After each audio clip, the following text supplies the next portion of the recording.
Funny story.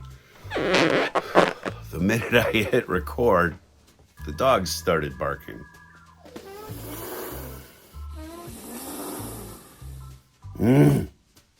How you doing, everybody? Welcome back to Monkey Shine Lab.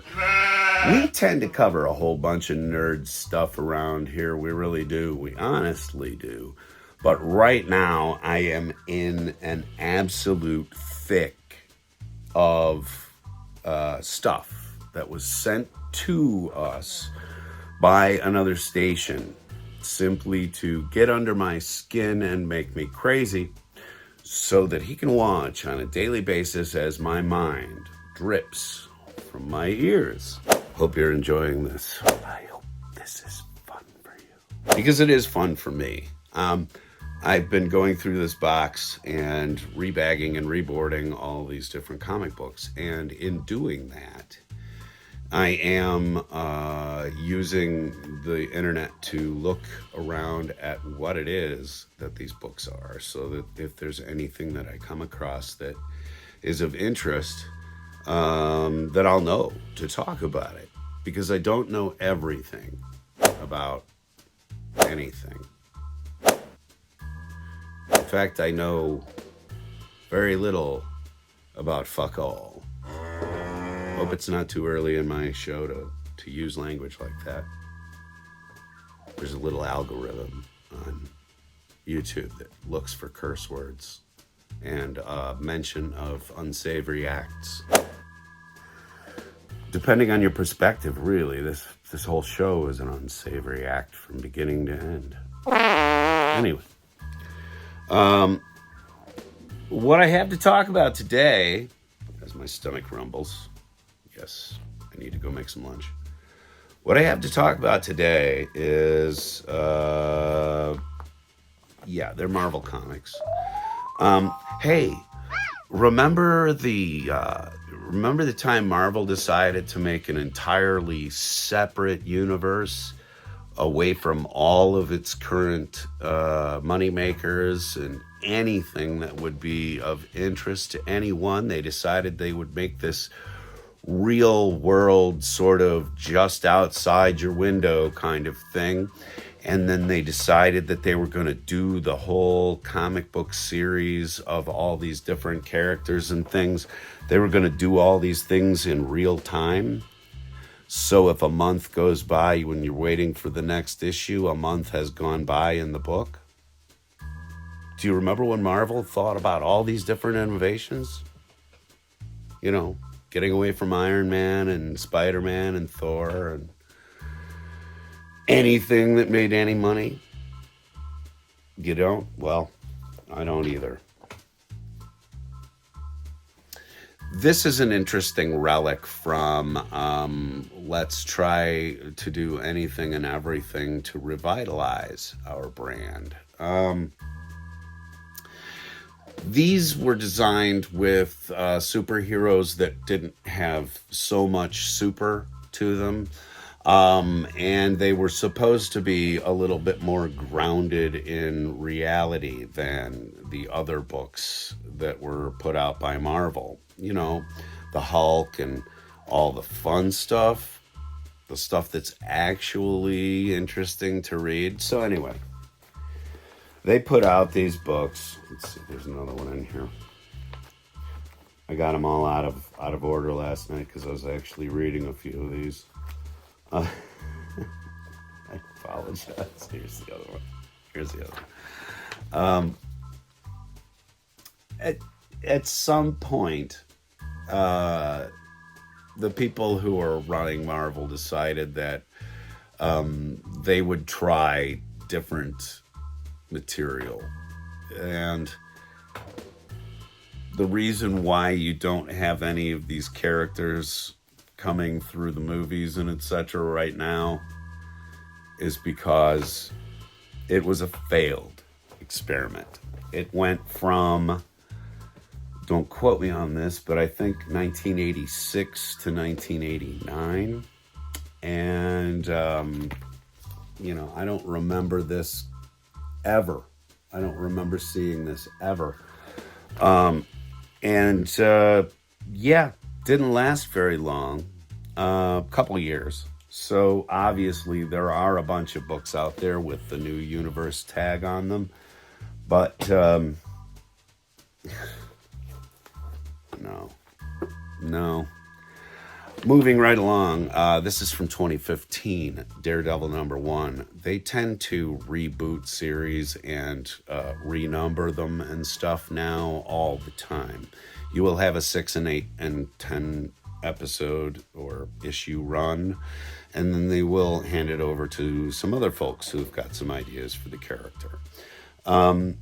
They're a little bit more together about it, and the artwork in this particular one is kind of interesting.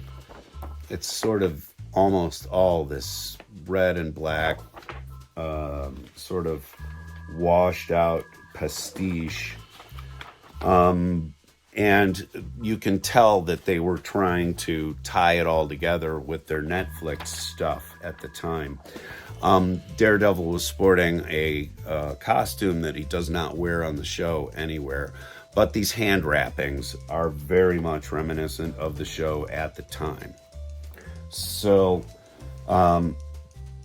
I have a bunch of older Daredevil. I think Daredevil is one of the more interesting characters that they ever came up with. And I always kind of like Daredevil a little bit more than Spider-Man. It's me, you know. But also in this Operation Galactic Storm, okay? I've shown this header off several times in this collection as well, because what it seems like they have done is gotten a lot of these issues together. This is part 11. Very hard to read graphic up there at the top. So even when you're thumbing through bins, seeing that number is going to be a pain in the ass. I don't know if I have all of the issues of Operation Galactic Storm inclusive here in this. I'm going to have to, when I get all of these bagged and boarded and put back together, then I will have to see if I've got some of that. Wonder Man, by the way, Wonder Man was an Avenger, and I'm not really very hip on what his background is. See? Something else I don't know yet. This was a fun find in the box. G.I. Joe. Some of you may have been into this comic book at the time. I don't know. If anybody is interested, this is my only G.I. Joe, so I would be willing to part with it for sure. It's a 60-cent cover price, which puts it at, let me see, 1980, what shall I say? 60 cents, 88. 84. I'm slipping. I do love Doctor Strange, and so I collect this anytime I can find it. I'm not really, I don't remember this time coming up very much. This story I don't remember at all. Looking forward to reading that. I had this stack on my end table in the living room so that I could kind of go through them and Google things and try to figure out if there was anything interesting to talk about in here. And so they're a little out of order. I love the Eternals. I am one of those people, let's talk about it. I'm one of the people who actually liked the film. I did. I liked it, and I'm looking forward to it, and I'm looking forward to more. There's going to be more. They have to. You'll see. Here's a very sort of niche character that Marvel developed back at that time as well, Quasar. And this actually was discussed as a character to bring back in some of the most recent movies. I believe that they will eventually bring Quasar out as a character. Apparently, there's a good enough audience that this character is known well enough that they were going to make it a part of. I think they were going to make it a part of the Secret Wars or something like that, but I don't remember. I don't know. My mind is it's not a good place to keep things. This is more of that Galactic Storm. This is actually part 3. So, they were really trying to get people to buy these books, okay? They were threading them all through this Project Storm. This is part 17. Okay, so there's at least 17 issues to this. Oh, brother. Anyway, I am going to put them all together. Here's another interesting one that I found. This is about $1, so this is well away from the time that those other Sci-Force and the New Universe comics were being put out. Exterminators. Do you remember this comic? I do not. But now I have an issue of it. So I'm going to read it.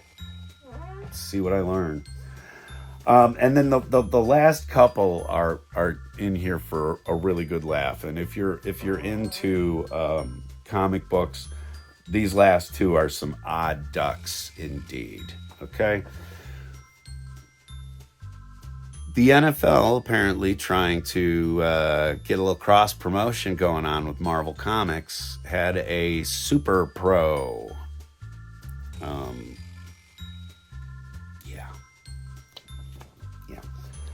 I'm not going to waste a lot of time on that. I have no idea. I'm going to need to read it because I'm morbid curiosity. Okay, but yeah. And then back in the 80s and early 90s, when they were beginning to push for greener hillsides and better treatment of the planet, a character called Captain Planet was issued, and Marvel actually picked up the rights to do the comic book tie-in for this animated series. Here he is in the mouth of Fin Fan Foom, and he says, "Does anybody have a breath mint?" As Jersey says, the really good part about this character is the haircut. I mean, look at that mullet. You could set your watch by that mullet. Is that awesome or what? But anyway, again, this is the first of these comics I have ever seen in person. Well, maybe I've seen them in person, but I had no interest in them up until now. But this character, Fin Fang Foom, this dragon is actually kind of a rare one to come up in the comic books. So obviously they were really trying to push the Captain Planet side of things. I do like where he's asking if anybody's got a breath mint, though. That's cute. Super cute. Which is, of course, as a man, a term that you want to use a lot. Oh, it's super cute. I have to cut that out. Somebody will complain. Anyway. But that's what I've got. I mean, I'm picking 12 issues a day, researching them, and then presenting them here for you. So I will get out and try to get some toy hunting done this week. I promise. I've just had a lot to do around the house, and it's been just pissing down rain. Honest to God, who knew it rained in Oregon? So it's been kind of a drag going out. It's going to rain on your ass. So you just walk around in it. You don't have an umbrella, you have a raincoat. It's all bullshit. Just to get wet. But I will, make a new foray out there into the world and see what's happening in my neck of the woods. Please tell me in the comments below what you're seeing. I would love to know where you are and what case of Hot Wheels you are finding on your pegs right now. Please leave a comment down below. And thank you very much for coming out here to Monkey Shine Lab, everybody. I appreciate it. And I hope that this is as fun and or educational here and there, just of interest for you as it is for me to do. But right now we're kind of, as Nazar says, a lot of the box stores are kind of going through their yearly reset. What that means is that they're getting rid of the stock that's been sitting around. They're sending that out to the resales, and they are now filling up with the new stock that will come in for the spring.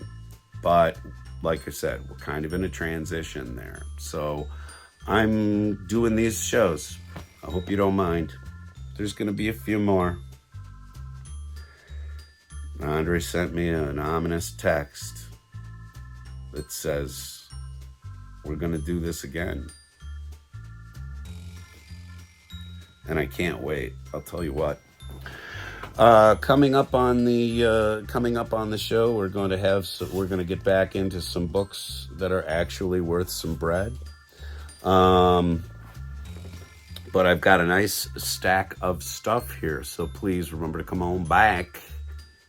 And I'm going to try to get another episode going maybe today. I have a movie review or two to do. It's just that they take longer because I have to watch a film roughly 3 to 4 times. I don't review off of one viewing, ever. I don't review any movie. So any movie I've talked about on here, I have watched several times. Man, some of those what's wrong with you videos.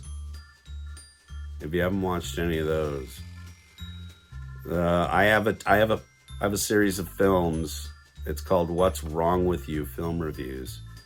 There's a playlist for it on our page, so if you're looking for these things, you can find them without having to dig too far. But they are films that are basically outright challenges to anybody. If you think you can sit through some heavy material, some racy stuff, some raunchy stuff, some disgusting stuff, some funny stuff, I've got the movie for you. And so I've got another one of those reviews coming. I have got some regular movie reviews coming. I got a copy of The Doom That Came to Gotham recently, so I watched that twice. I've got a third viewing of that coming up maybe today. We'll see. But if you're not into comic books, this is not all we do here. We do diecast. We do action figures. We do all bunch of stuff. It's just that right now, a lot of the stuff is still in the stockroom. And my wallet is happy about that. It is. Anyway, folks, thank you very much for coming out here to Monkey Shine Lab. If you think about it, throw us a subscribe. If you think about it, throw us a comment, please. We'd like to hear from you wherever you are in the world. And we know there's a lot of people out here making content that's similar to ours.